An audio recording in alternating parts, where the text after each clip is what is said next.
Halo Shalom saudara yang diberkati Tuhan. Selamat siang saudara, semangat membaca Alkitab setiap hari. Selamat datang saudara di program Membaca Alkitab Setiap Hari. Sebuah program di mana semua dari kita bisa membaca Alkitab secara bersama-sama, mulai dari kitab Kejadian sampai dengan kitab Wahyu. Dan kita akan membaca ini setiap hari satu pasal. Mari saudara yang rindu untuk membaca Alkitab setiap hari bisa gabung bersama-sama di sini dan kita bisa membaca Alkitab sampai dengan selesai dengan pertolongan Tuhan. Puji nama Tuhan saudara. Hari yang indah kita akan kembali meneruskan membaca Alkitab hari ini saudara. Dan hari ini kita sudah sampai di kitab Kejadian pasalnya yang ke-47. Saya percaya hari ini kita semua rindu untuk kembali membaca Alkitab. Namun sebelum itu, mari kita siapkan hati kita siapkan pikiran kita sebelum kita membuka Alkitab bersama-sama.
masih diberikan kesempatan kembali untuk bersama membaca Alkitab.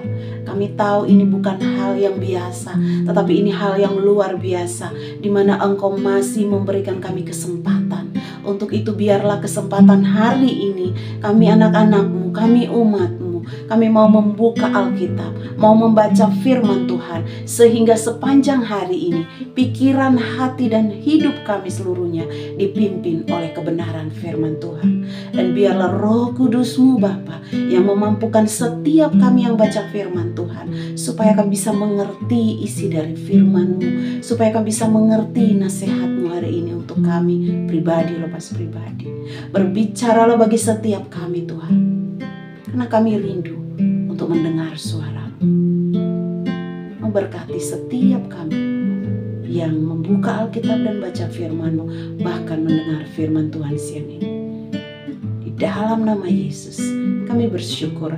Haleluya. Amin.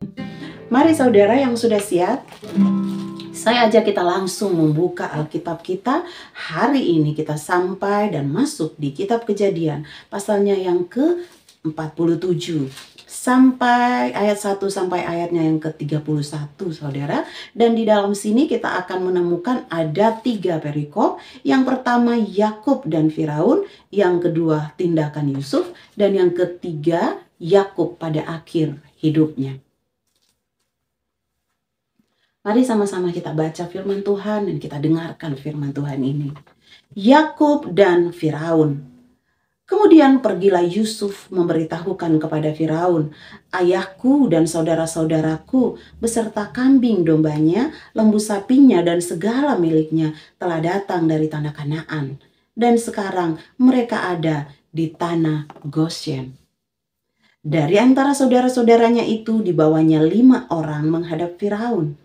Firaun bertanya kepada saudara-saudara Yusuf itu, apakah pekerjaanmu? Jawab mereka kepada Firaun, hamba-hambamu ini gembala domba, baik kami maupun nenek moyang kami. Lagi kata mereka kepada Firaun, kami datang untuk tinggal di negeri ini sebagai orang asing, sebab tidak ada lagi padang rumput untuk kumpulan ternak hamba-hambamu ini, karena hebat kelaparan itu di tanah Kanaan. Maka sekarang izinkanlah hamba-hambamu ini menetap di tanah Goshen.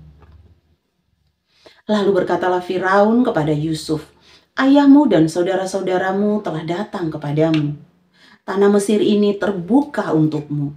Tunjukkanlah kepada ayahmu dan kepada saudara-saudaramu tempat menetap di tempat yang terbaik dari negeri ini. Biarlah mereka diam di tanah Goshen. Dan jika engkau tahu di antara mereka orang-orang tangkas, tempatkanlah mereka menjadi pengawas ternakku. Yusuf membawa juga Yakub ayahnya menghadap Firaun. Lalu Yakub memohonkan berkat bagi Firaun. Kemudian bertanyalah Firaun kepada Yakub, sudah berapa tahun umurmu?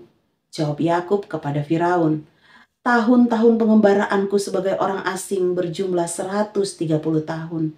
Tahun-tahun hidupku itu sedikit saja dan buruk adanya.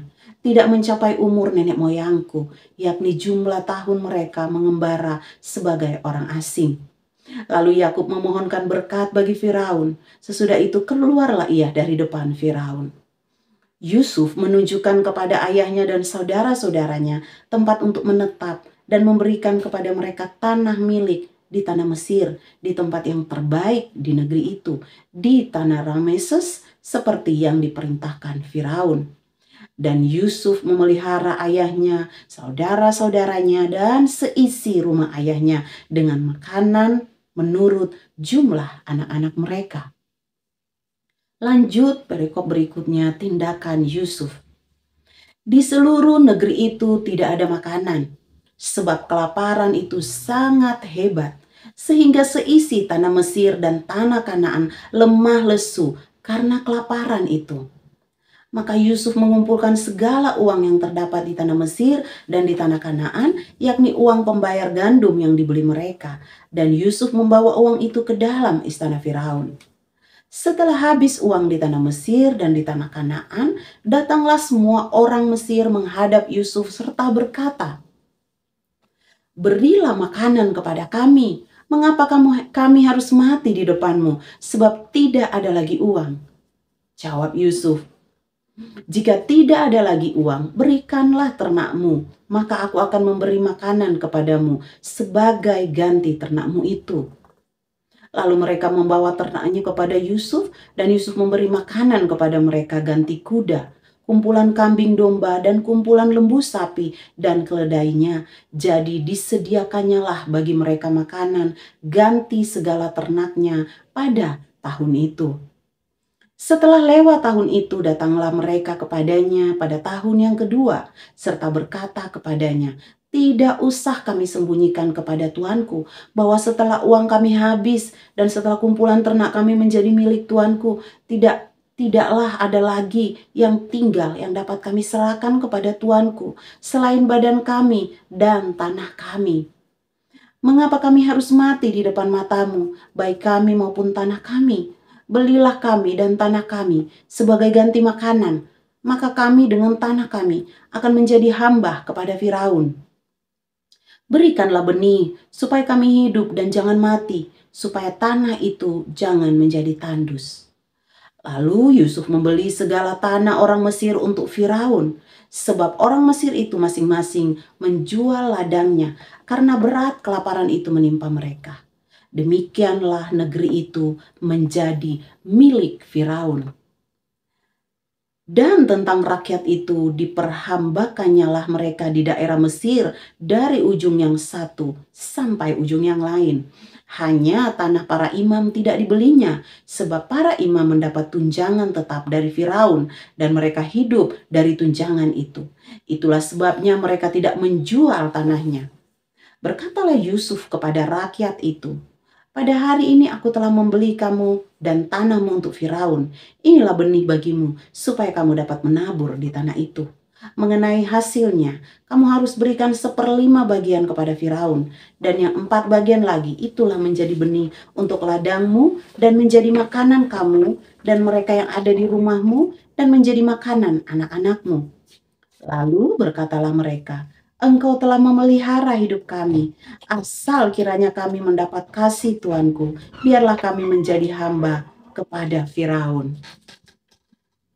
Yusuf membuat hal itu menjadi suatu ketetapan mengenai tanah di Mesir sampai sekarang, yakni bahwa 1/5 dari hasilnya menjadi milik Firaun, hanya tanah para imam tidak menjadi milik Firaun. Perikop yang berikutnya, Yakub pada akhir hidupnya. Maka diamlah Israel di tanah Mesir, di tanah Goshen, dan mereka menjadi penduduk di situ. Mereka beranak cucu dan sangat bertambah banyak, dan Yakub masih hidup 17 tahun di tanah Mesir. Maka umur Yakub, yakni tahun-tahun hidupnya, menjadi 147 tahun. Ketika hampir waktunya bahwa Israel akan mati, dipanggilnyalah anaknya Yusuf dan berkata kepadanya, jika aku mendapat kasihmu, letakkanlah kiranya tanganmu di bawah pangkal pahaku, dan bersumpahlah bahwa engkau akan menunjukkan kasih dan setia kepadaku. Janganlah kiranya kuburkan aku di Mesir, karena aku mau mendapat perhentian bersama-sama dengan nenek moyangku. Sebab itu angkutlah aku dari Mesir dan kuburkanlah aku dalam kubur mereka. Jawabnya, aku akan berbuat seperti katamu itu. Kemudian kata Yakub, bersumpahlah kepadaku. Maka Yusuf pun bersumpah kepadanya. Lalu sujudlah Israel di sebelah kepala tempat tidurnya. Haleluya, amin. Demikian kita sudah membaca Alkitab kita hari ini di Kejadian pasalnya yang ke-47 ayat 1 hingga ayatnya yang ke-31. Puji nama Tuhan, berbahagialah kita semua yang diberikan Tuhan kesempatan untuk kembali bisa membaca Alkitab hari ini, merenungkan firman Tuhan. Saya percaya kita semua dipanggil Tuhan untuk setiap hari mengisi waktu-waktu kita hari-hari ini untuk membaca firman Tuhan setiap hari. Mari saudaraku yang baru bergabung, yang baru melihat tayangan ini, kami mengundang saudara untuk bersama berkumpul untuk membaca Alkitab setiap hari, sehingga setiap hari kita akan semakin dekat mengalami kasih Tuhan, mengalami cinta Tuhan, semakin dekat dengan Tuhan hari-hari ini saudara. Dan ketika kita membaca firman, menerima itu, maka itu akan berbuah dalam hidup kita dan menjadi berkat. Puji nama Tuhan. Kami bersyukur, kami berterima kasih buat semua saudara yang sudah subscribe, yang sudah like channel YouTube kami ini. Biarlah saudara diberkati oleh Tuhan untuk terus membaca firman dan terus melayaninya. Kasih anugerah Tuhan menyertai kita semua. Jangan lupa saudara, besok hari kita akan bertemu kembali untuk melanjutkan pembacaan hari ini, pembacaan firman Tuhan. Dan besok hari kita akan melangkah di pembacaan firman Tuhan Kejadian, pasalnya yang ke-48. Terima kasih untuk hari ini, doa saya buat saudara, kasih anugerah Tuhan menyertai hidup saudara dan keluarga. Orang tua, anak-anak, semua diberkati oleh Tuhan. Apapun yang kita doakan hari ini, apapun yang sedang kita alami, yang sedang kita gumuli, percaya dan yakin bahwa kita punya Tuhan yang dahsyat. Bahkan Dia lebih besar dari apa yang kita pikirkan, saudara. Dia lebih besar dari apa yang kita bayangkan. Dan percaya bahwa Tuhan yang besar itu mengasihi saudara dan memberkati hidup saudara. Seisi rumah saudara diberkati Tuhan. Terima kasih untuk hari ini saudara, senang sekali bisa membaca Alkitab bersama. Kami dari Elkana Ministry mengucapkan Immanuel, Tuhan Yesus memberkati. Amin.